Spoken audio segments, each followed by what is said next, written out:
Water, the second most vital element needed for life. So the number one vital element needed for life is oxygen. And that's not a surprise, is it? The second most vital element needed for life is water.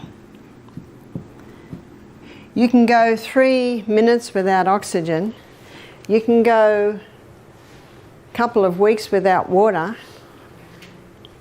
I always thought it was 3 days without water until I read a book called The Long Walk about some people who were escaping the Siberian work camp, and they were in the desert and they went nearly 2 weeks without water. Water is the second most vital element needed for life. In fact, where there's no water, you don't usually get people living, do you? I always say to people, how much water do you drink? And these are some of the answers. I don't like water. If I drink water, my feet swell. If I drink water, I'm going to the bathroom all day. Those last two answers tell me that the water's not getting inside the cell. So how do we get the water inside the cell? We have to go to the third most vital element needed for life, and that is sodium. The fourth most vital element needed for life is potassium. So let's go back to sodium. In nature, we find the highest amount of sodium in seawater. And seawater contains 92 minerals. Of those 92 minerals, 30%, approximately 30% is sodium. And of those 92 minerals, approximately 50% is chloride. Now, because sodium chloride take up the most amount, they're the first crystals formed when the water is evaporated. So what man does is he scoops up the first crystals formed, he bleaches them white, puts aluminium with it so that it runs freely, and there's your table salt. Table salt is a dangerous salt because we now have two very harsh minerals that if you were to inject both of those into the blood, you would die. There's two harsh minerals and they need all the other 90 to soften them and balance them. The highest concentration of mineral inside the cell is potassium. The highest concentration outside the cell is sodium. And in this bilayered membrane that is around every cell, there are sodium-potassium pumps. And these sodium-potassium pumps are ever going like this, maintaining the balance between potassium and sodium. But when someone's not eating enough fruits and vegetables, and that's where you get most of your potassium, and they're putting table salt on everything far too much, what happens now is sodium levels rise and potassium levels drop. There is a small amount of sodium in the cell, but when this happens, you see osmosis and diffusion happens when the highest concentration merges into the lowest. So now sodium levels inside the cell are rising, which they should not, and the cell swells. What's that called? High blood pressure. The doctor is right. Table salt will contribute to high blood pressure. There's a French doctor named Dr. Lelangre, and he's written a whole book on salt. He said, when people come to me with high blood pressure, I put them on Celtic salt.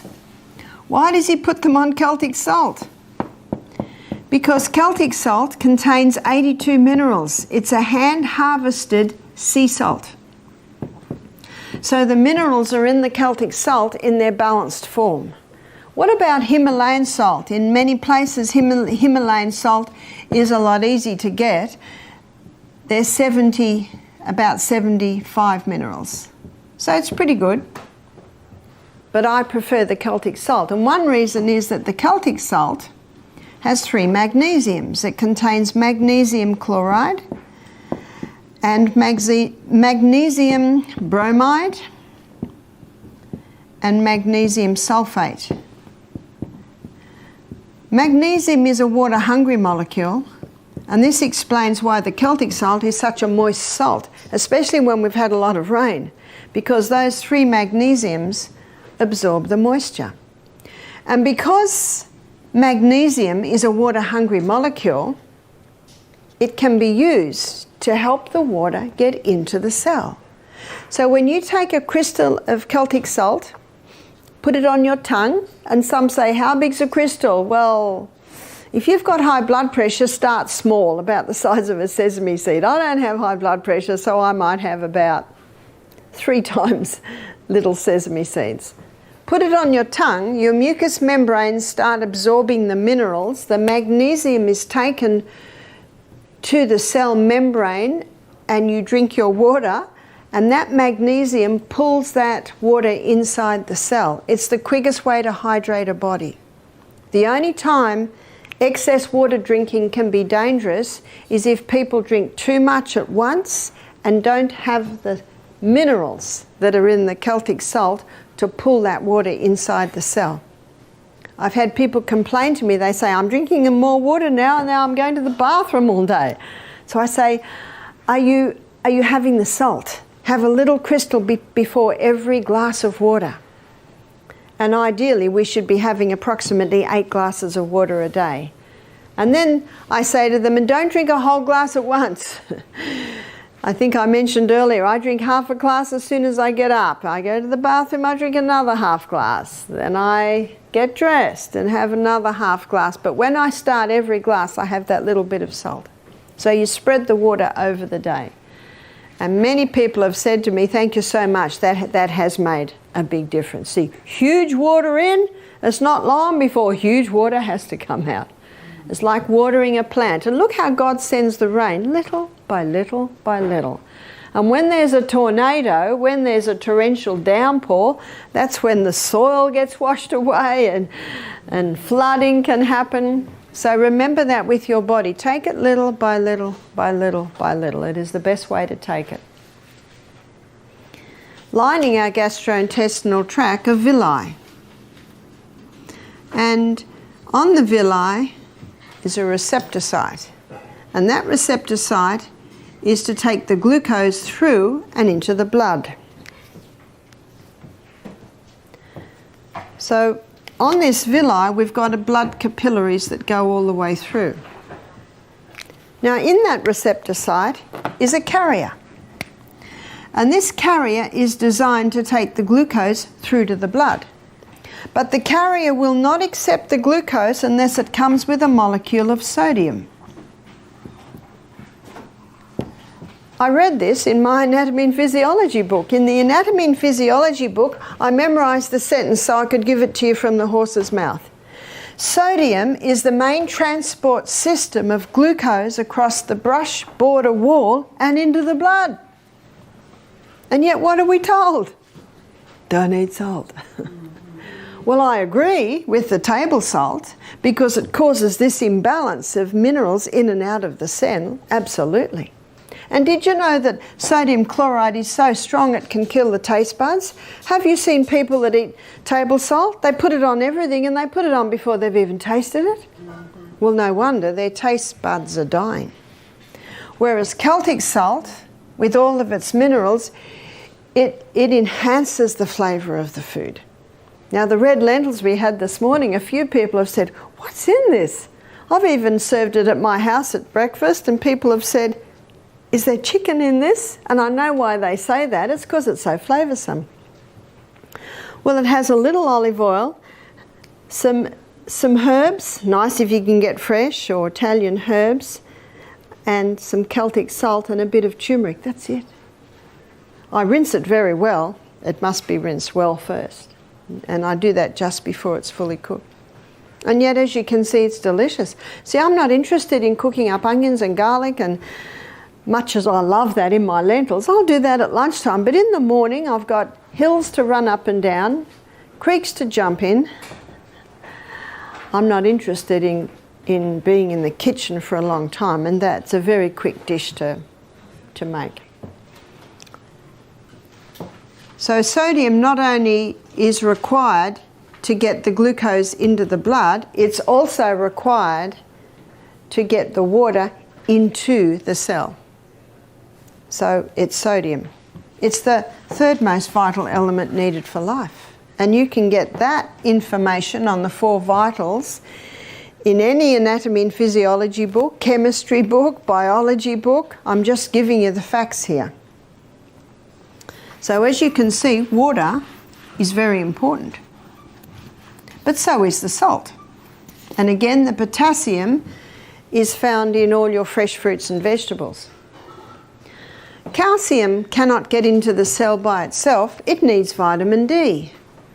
When vitamin D is present, the calcium is pulled inside the cell.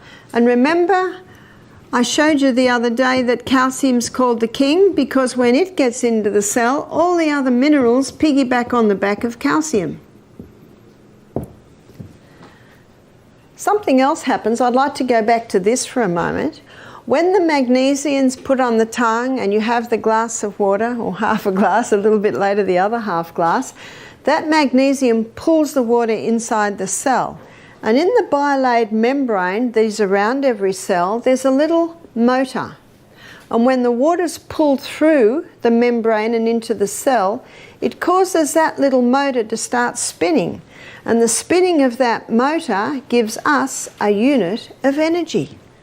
So when you're feeling a little tired or maybe a little bit peckish mid-morning, have the salt and have the water and you'll get a little bit of a pickup.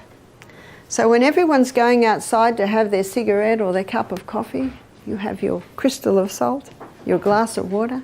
Absolutely, if you're working in an office, go outside and find a tree. Remember what the trees are giving off? Life-giving oxygen. Breathe deeply from your abdominal muscle, and that blast of oxygen, remember what the oxygen does at the cellular level? Oxygen will give you 18 times more energy. We've looked at the inside of the workings of the cell a few times, and the way I explain it, it looks like there's one energy cycle per cell, but it is not true. So what I've drawn for you here is a whole lot of little energy cycles. In fact, in the muscle cell, you can have 100 energy cycles to a muscle cell. I can hardly get my mind around that. And that's why the saying that you will receive more energy than you expend on your morning walk, because each one of those little energy cycles will give 18 times more energy if enough oxygen is going into your body. Glucose, it can't get into the cell by itself. It has to have insulin. Insulin's the key that unlocks the door to let the glucose into the cell. And what happens with many people, before diabetes develops, insulin resistance develops. You've heard of insulin resistance? And when insulin resistance develops, the cell's resisting insulin, so the glucose can't get into the cell, so the glucose stays in the blood, and the brain says to the pancreas, more insulin, but the problem's not more insulin, the problem is there's insulin resistance at the cellular level. So what causes the insulin resistance? It's the high carbohydrate, high sugar diet. It's just the cell gets to the point where it says, we've got enough, sick of the sight of you. So how to recover from insulin resistance is to get the glucose, those carbohydrates right down. Get the fibre up, the good proteins and the healthy fats. That's the best way to recover from insulin resistance. But you just imagine for a moment, and this is happening in America a lot today, people are not drinking enough water.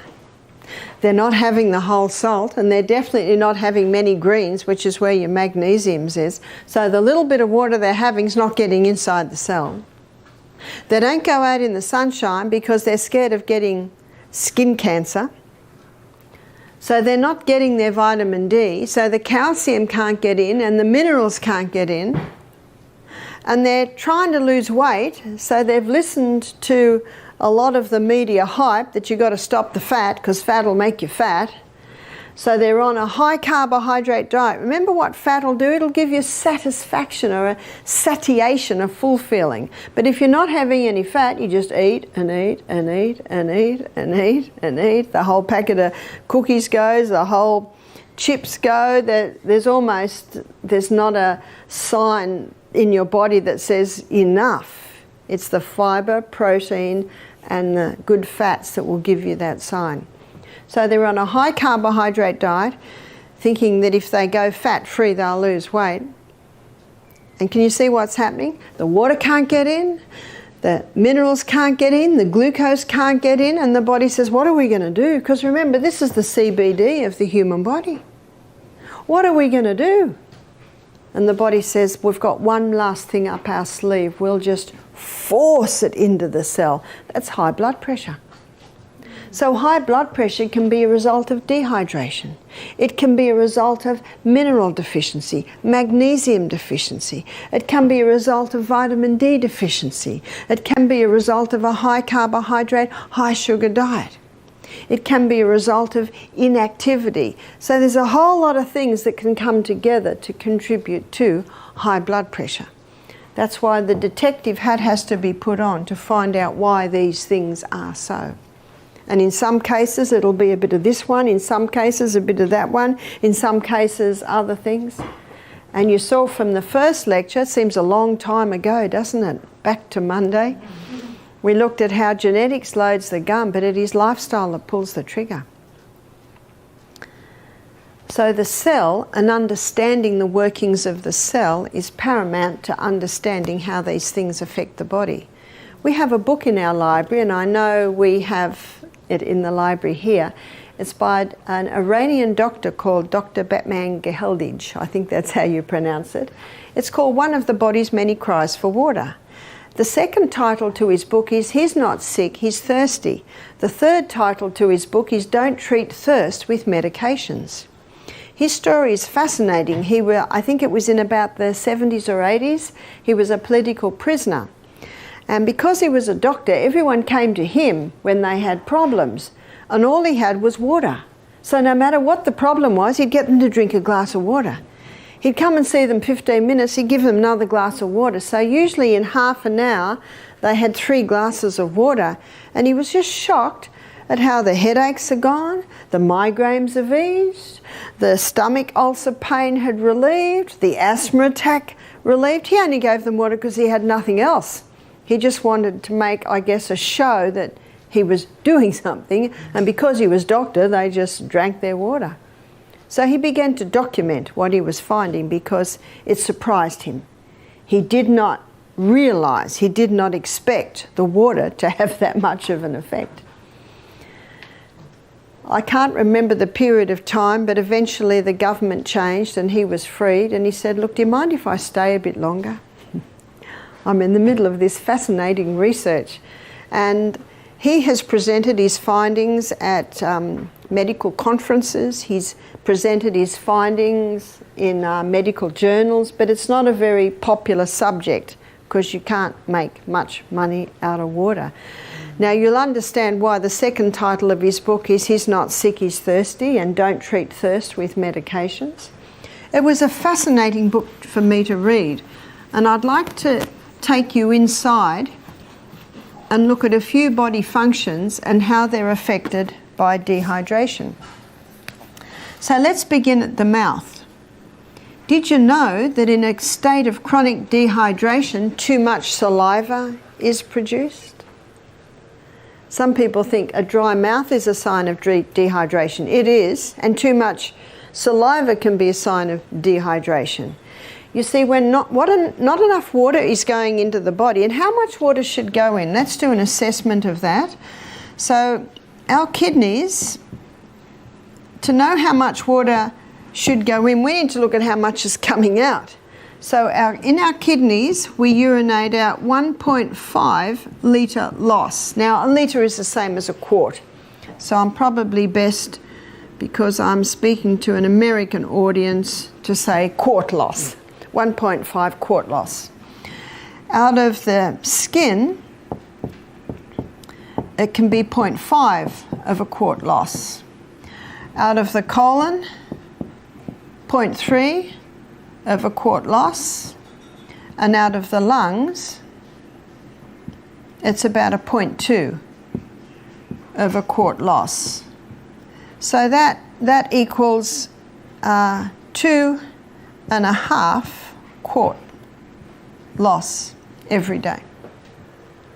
So 2 quarts is 8 cups. So that's 10 glasses, 8-ounce glasses of water a day is lost out of the body. And we have no reserve tank on the back, do we? The only water that's going in is the water we take in. So we should be drinking at least 2 quarts a day. At least, more if possible. Now at the moment, because you're having a steam sauna every day, I wouldn't be surprised if you've got a 0.8 of a quart loss coming out of your skin because you perspire it profusely. The other half can come in your fruits and your vegetables, maybe your herb teas, vegetable juice through the day. So that's how much water we need. And Dr. Batman Gehaldi, he showed that the first place that we feel that water loss, if we're not replacing the water, the body goes into a form of drought management. And it releases a hormone to manage this drought management. It's called histamine. And if someone has an allergic response to something, what are they given? Antihistamines. You know the best antihistamine is just water. So the first place that water is taken from to try and maintain full blood volume in the veins and arteries is the lining of the stomach. We have a thick mucosal wall lining the stomach, and so now we've got a very thin mucosal wall. Now in that mucosal wall there's sodium bicarbonate, and the sodium bicarbonate is in the mucosal wall to neutralise any stomach acid that might try and get through, and basically protect against stomach ulcers. So what is a stomach ulcer? It's basically a breakdown of the tissues. Now let me give you a scenario here. It was probably about maybe 20 years ago, a couple of Australian doctors in Western Australia discovered that Helicobacter pylori caused stomach ulcers. You've heard of that theory? They even put Helicobacter pylori bacteria into some people's stomach and got stomach ulcers. So we had a man do our program from South Africa, and he and his wife came. He was not interested in being at our retreat, but his wife had paid the full amount, so he came reluctantly.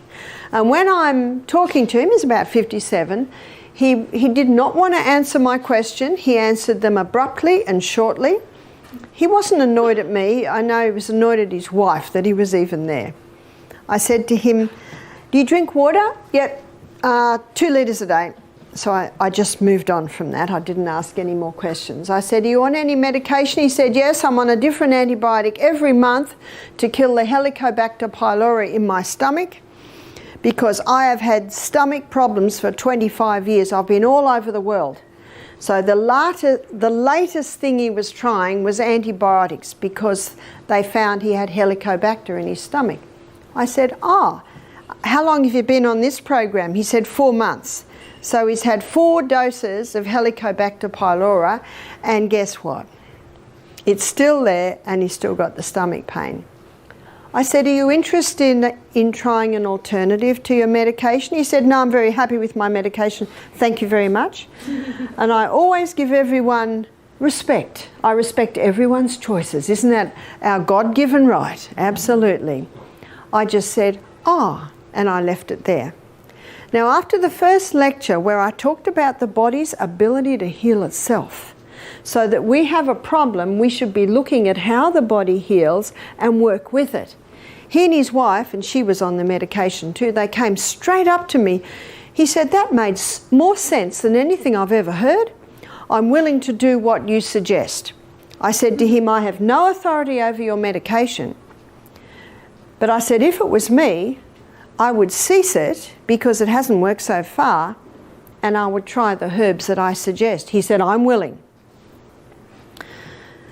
So what I did was I gave him a herb called slippery elm, which coats and soothes the lining of the gut. He did our basic program, 2 days on juices, and we encouraged people, of course, to drink water between every juice. At the end of the week, I had a very happy man in front of me. He was eager to tell me something. I said, yes. He said, I've had no stomach for 2 days, first time in 25 years. I said, that's good news. And he said, and I've worked out the problem. To me, that was even better news. Because who's the doctor? We are. We are. I said, what was the problem? He said, I was drinking nothing between meals and I was drinking almost a whole litre of water with every meal. So I want to show you what was happening in his gut. So what was happening in his gut, he's drinking nothing between meals, which means the lining to his gut is very thin, which means the hydrochloric acid is breaking down the tissues. And remember, the bacteria is an opportunist organism. And so what happened is the body started to, its own microorganisms changed role and came to the cleanup team, remember the garbage collectors, and they started to clean up the dead tissue, and their name was called Helicobacter pylori. See why you have to ask why are they there? No wonder they find Helicobacter pylori in every case of stomach ulcer. They're there to clean up the mess. Now, as God would have it, when we smell food and we start to chew food, hydrochloric acid, here's hydrochloric acid is released. And hydrochloric acid connects with pepsinogen to release pepsin, which breaks down protein, but hydrochloric acid does something else. It's antifungal, antibacterial. And so it has the ability to wipe out these guys. And just as hydraulic acid is considering going down and wiping these guys out, he has a big glass of water. And what does water do to hydrochloric acid? It just dilutes it. So Helicobacter pylori is chomping away at the dead tissue and it goes, whew, that was close. Chomp, chomp, chomp. What this man discovered is that he was drinking water at the wrong time. Do you remember I said to you earlier, I said, how much water do you drink a day? And he said 2 litres. And because he was a little bit abrasive with all his answers, I decided not to push it anymore. So now he drank early in the morning. He stopped drinking half an hour before his meal. That half an hour before the meal immediately thickened that mucosa wall. The water he had the day before fed the hydrochloric acid that's made in the liver. So let's have a look at what's happening now. Now being at the health retreat, he's drinking water at the right time between meals. His mucosa wall is getting thick. And then when he eats his meal, hydrochloric acid, which is not being watered down anymore, comes down and wipes out Helicobacter pylori. What a wonderful process. Who healed him? His body healed itself when given the right conditions. When someone comes to me with Helicobacter pylori, one of the first things I do is increase their hydrochloric acid. Because if you increase the hydrochloric acid, remember what one of its roles is? Antibacterial, anti-yeast, antifungal. Now, I'm not criticising the doctors that discovered that Helicobacter pylori causes stomach ulcer. It is there. It does play a role. But why is it there? Can you see that? And unfortunately, on the board that awards Nobel Prizes, there are representatives from the pharmaceutical companies.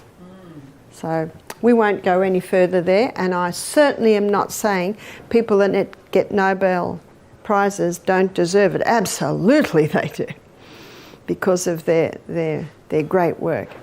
But I'm just presenting you the facts. I'm just giving you the basic anatomy and physiology. So this man who'd had stomach pain for 25 years found relief by just drinking water at the right time, which allowed his body to heal itself. Dr. Batman Geheldhind, we call him Dr. B, he found the first place that we lose water is the lining of the gastrointestinal tract. He also found that if you go down the gastrointestinal tract, you come to the pancreas. And the pancreas releases two hormones into the blood to help balance blood sugar levels. That's your insulin and your glucagon. But if you're dehydrated, those hormones aren't being made as they should be. So people that are dehydrated, that can be a contributing factor to diabetes. He also discovered that there are hormones released from the pancreas to finalise digestion. So there's pancreatic lipase to finalise starch digestion. Fat digestion. There's pancreatic amylase. That's what finalises starch digestion. There's trypsin and chymotrypsin that finalise protein digestion. Now, they're all made out of water. If you don't have enough water, your digestion will be compromised. At every stage, water is needed for every body function. So no wonder Dr. Beat entitled his book, when a person has a symptom of disease, he says, must be one of the body's many cries for water. That's the title of his book. Our brain cells shrink when they don't have enough water. Headaches are common when we don't have enough water. Negative thought patterns can develop when our brain cells don't have enough water. I can get my hand to go in and out like that without pain because around every joint there's fluid. And that fluid is synovial fluid, and it is 99% water. In a state of dehydration, the body can take some water from there to maintain full blood volume in the major arteries and veins. And so if I have pain in there, maybe it's called arthritis, but actually maybe it's just a state of dehydration. Our eyeball moves around in water. So we need water at every single step. Also, our lungs. Now, at the bottom of our lungs, I'll draw you a small picture of our lungs so that you'll understand this. So here's our lungs here. That's one lung. So your trachea splits and comes down, and then it splits again into little bronchioles. It's quite a process. And then at the end of every bronchiole, looks like a little bunch of grapes, but they're alveoli. So at the end of the bronchioles, you've got the alveoli, and this is where the gaseous exchange takes place. Over every alveoli, there's a little blood capillary network, and it is in that blood capillary network where the oxygen is picked up from the alveoli, and the blood drops the carbon dioxide and we breathe out. In every alveoli, there's a minuscule droplet of water. And because of the surface tension of water, when you breathe out, that little alveoli collapses, which allows all the carbon dioxide, the majority of it, to be breathed out. So that now when you breathe in, you can breathe in more oxygen. In a state of dehydration, that little droplet of water is not as it should be, which means that doesn't totally collapse when you breathe out, which means you can't get your full quota of oxygen. But what also happens, the body, to prevent the water loss, it can start constricting the little bronchioles so that we don't lose water. And so one of the signs of dehydration can be constricted breathing. The blood gets very thick in dehydration. Our blood needs to be nice and thin so the heart can pump it easily, so that the little filtering units in our kidneys can filter it with ease. So water is needed for every single body function. I'm going to give you a story of a man that came to our retreat who had three main problems. He had chronic headaches, which he took a lot of painkillers for. He had a very congested chest, and also he had terrible lower back pain. Did you know that 75% of weight held in your lower back is held by water. The other percentage, of course, is taken with your ligaments, your muscles. And so a state of dehydration, lower back pain is quite common. So that's what this man had. And when I was consulting with him, I said to him, how much water do you drink a day? He said, oh, I don't drink water. I said, you don't drink water? I said, what do you drink? He said, oh, Coca-Cola, coffee, because he has a lot of painkillers. He was only 44. He was a well-built man, but at 44, his quality of life had gone. So we encouraged him to start drinking more water. By the end of the week, the headache had gone. By the end of the week, the lower back pain had certainly eased and his lungs were a little freer. I saw him 5 weeks later. He jumped out of the car with a big smile on his face and had a 2-litre, you'd say 2-quart bottle of water. He said, I'm drinking 4 litres a day. He said, in 5 weeks I've had no headaches, no lower back pain, and he said my chest is almost clear. What was his problem? It was dehydration. How nice when it's as simple as that. It's not always that simple, but it's nice when it is that simple. So Dr. B's book, One of the Body's Many Cries for Water, is an important book because he goes into every body function and shows how important it is for us to be drinking adequate water. One lady said to me, I drink quite a lot of water in my cups of tea. Sorry, that doesn't do it because tea contains dehydrating agents. Caffeine and tannin are both quite strong dehydrating agents. And if she puts a little teaspoon of sugar in that, there's another dehydrating agent in there. We had a pathologist do our program. He said, we've done studies on caffeine and we have found that you need 5 cups of water to make up for the dehydrating agents in 1 cup of coffee. Now that was a cup of coffee that also had sugar in it as well. So not only are people not drinking enough water, but they are also causing dehydration because of the drinks that they are having. Again, we need to drink little by little by little. Much depends on your activity through the day. If you're working out in the garden and perspiring a lot, if you're having steam baths a lot, then definitely you need to drink more water. One of the signs that you're drinking adequate water is that your urine is clear. So when your urine is clear, that's a fairly good sign that you're drinking enough water. Now at the moment here at the retreat, you're having B vitamins, and those B vitamins have an effect on your body to cause your urine to be fluorescent yellow. So don't be surprised if this week your urine is fluorescent yellow. So you just got to find out how to get it in. And many people in aged care facilities, elderly people, they do not drink enough water. And it certainly is a contributing factor to the mental illness and the deterioration in brains we're seeing. In Australia, there are 1,700 cases of Alzheimer's being diagnosed every week. Now that's a bit scary.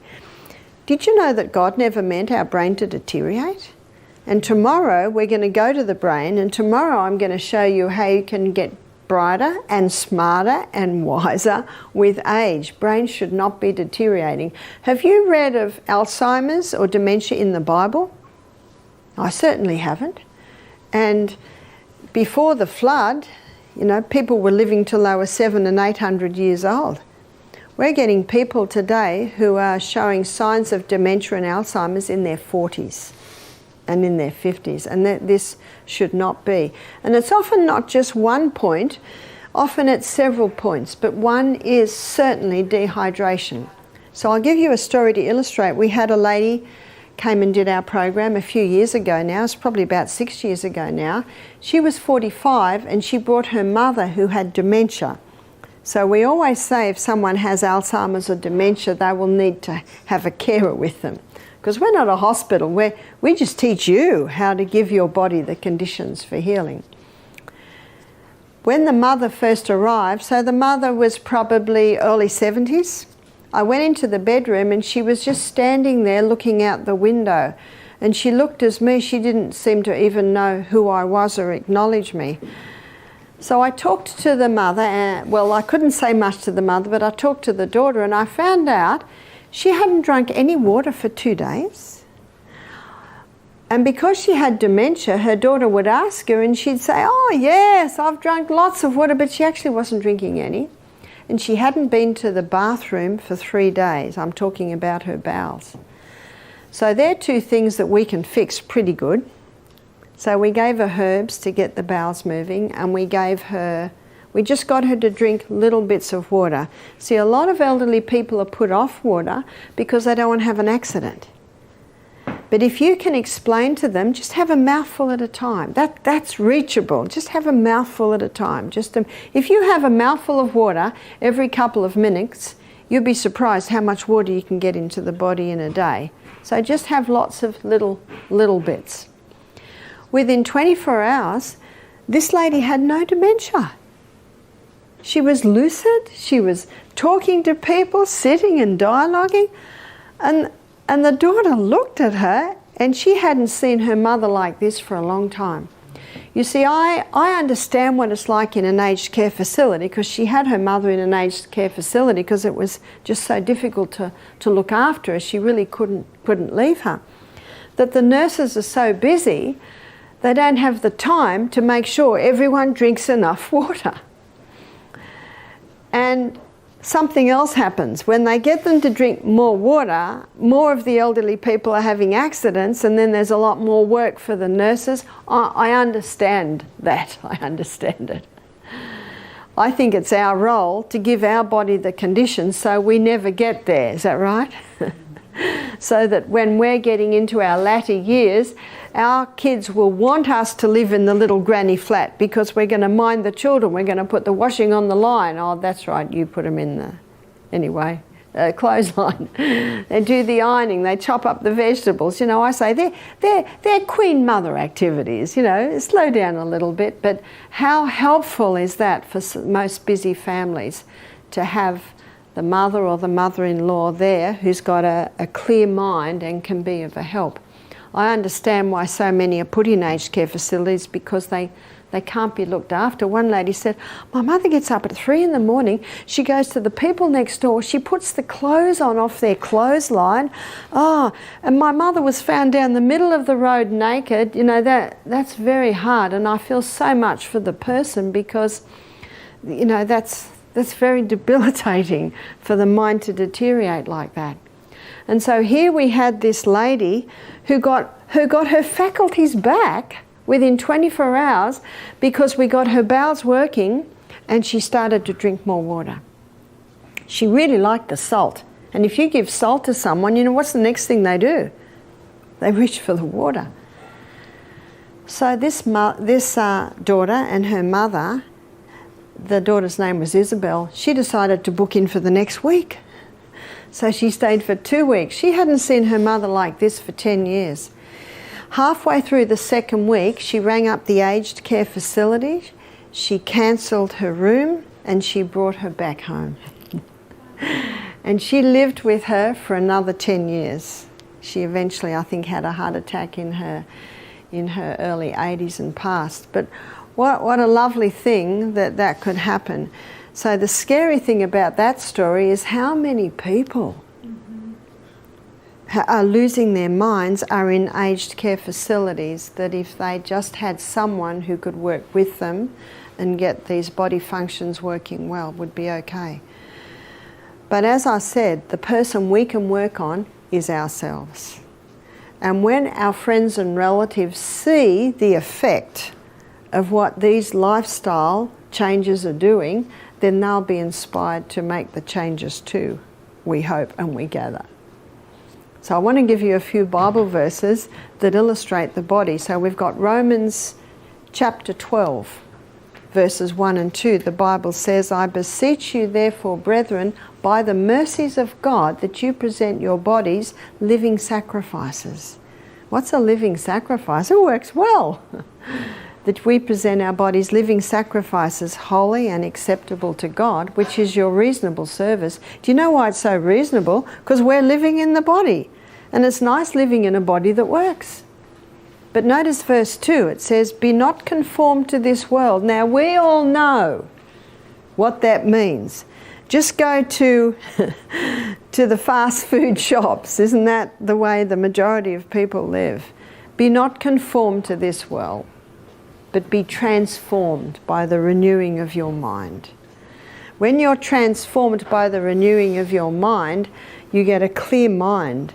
And I think you'll agree with me. Are you finding now, what are we now? Sunday, Monday, Tuesday, Wednesday, Thursday, Friday. You're on your 6th day of being at the retreat. Do you find your mind is clearer? And when your mind is clearer, you can make the decision to surrender yourself to God. So that's why it means, be not conformed to this world, but be transformed. That's what God wants to do in each one of us, not just transform our bodies, but transform our minds. Be not conformed to this world, but be transformed by the renewing of your mind. And part of renewing your mind is doing what you've just done for 6 days. You've got a clearer mind. So be not conformed to this world, but be transformed by the renewing of your mind, that you may prove what is that good, acceptable, and perfect will of God. Who do we prove it to? Well, you're going to be proving it when you leave the property. You'll be proving it to everyone you meet, to your family when you go home. And remember, the most powerful testimony you can give is just you. You're happier. You're easier to live with. You're actually looking good. So let's define that again. Be not conformed to this world, but be transformed by the renewing of your mind, that you may prove what is that good, acceptable, and perfect will of God. And what's the perfect will of God? We find that in 3 John chapter 1 verse 2, where he says, Beloved, I wish above all things that thou mayest prosper and be in health, even as thy soul prospers. That's God's will for each human being on this planet, isn't it? God has no delight in the suffering of humans. And yet the turning around, you can see why I chose those 2 verses. I think they encapsulate it very nicely. So the turning around, the transforming of the mind, the first step really is to drink more water, going to bed early, eat more food. Then your mind becomes clear and you start to see things clearly. And that's when you can make a decision. No, I want to do what is right. I want to show respect to this incredible body that God has given me. I want to be a faithful sentinel over the body that God has given me.